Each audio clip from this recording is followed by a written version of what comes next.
Diretso answer.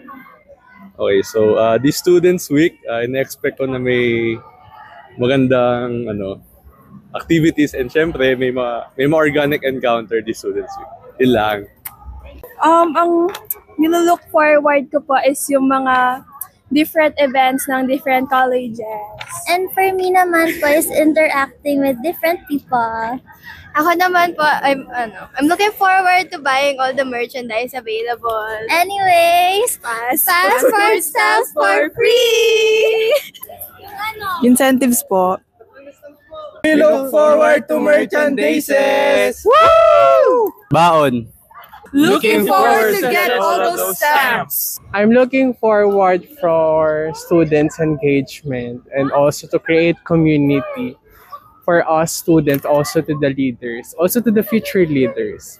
And I just want to promote our project, which is the Inscribe here at the College of Education. You guys must go there.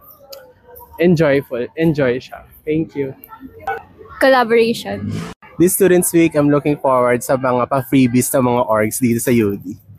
I'm looking forward for the food kasi di ba maraming pagkain pag Student Week. So I can't wait to try different bazaars here in the university.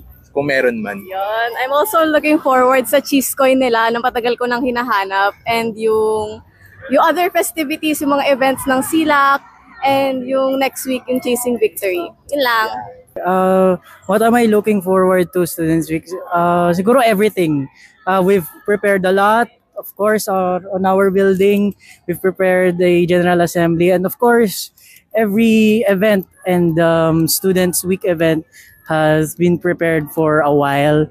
And we're looking forward to it.